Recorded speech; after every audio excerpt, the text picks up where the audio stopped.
മഞ്ജ. ഞാൻ മഞ്ചേരി വാഴപ്പാർപ്പടി സ്കൂളിൽ ഒന്നാം ക്ലാസ്സിൽ പഠിക്കുന്നു. ഞാൻ ഇവിടെ പറയാൻ പോകുന്ന കഥയുടെ പേരാണ് എല്ലാം നല്ലതിന് തന്നെ. പണ്ട് ഒരു രാജാവ് ഉണ്ടായിരുന്നു. ഈ രാജാവിന് ബുദ്ധിമാനായൊരു മന്ത്രിയും ഉണ്ടായിരുന്നു.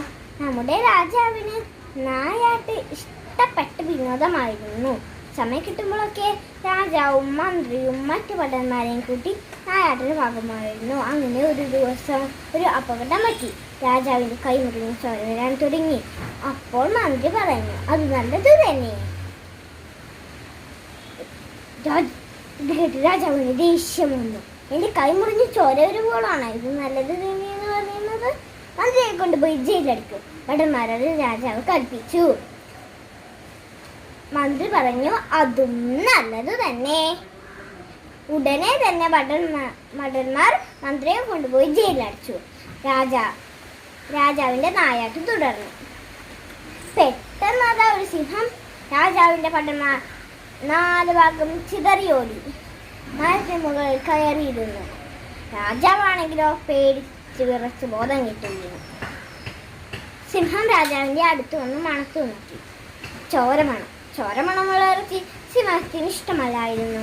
അതുകൊണ്ട് സിംഹം രാജാവിനെ തിന്നാതെ നടന്നുപോയി. അപ്പോൾ രാജാവിന് മനസ്സിലായി, എൻ്റെ കൈ മുന്നിൽ ചോര വന്നില്ലായിരുന്നെങ്കിൽ ആ സിംഹം എന്നെ തിന്നുമായിരുന്നു. ഉടനെ തന്നെ ഭടന്മാരോട് പറഞ്ഞ് മന്ത്രിയെ ജയിലിൽ നിന്ന് ഇറക്കി. അപ്പോൾ രാജാവ് പറഞ്ഞു, എന്നോട് ക്ഷമിക്കൂ, എനിക്കൊരു തെറ്റ് പറ്റിപ്പോയി. എനിക്ക് കൈ മുറിഞ്ഞ് ചോര വന്നില്ലായിരുന്നെങ്കിൽ ആ സിംഹം തിന്നുമായിരുന്നു.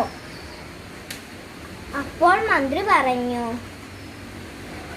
അങ്ങ് എന്നെ ജയിലിൽ അടിച്ചില്ലായിരുന്നെങ്കിൽ ആ സിംഹം എന്നെയും തിന്നുമായിരുന്നു. എനിക്ക് മരം കയറാൻ പോലും അറിയില്ല. അഹഹഹ. എല്ലാവരും കൂട്ടത്തോടെ ചിരിച്ചു. അഹഹഹ.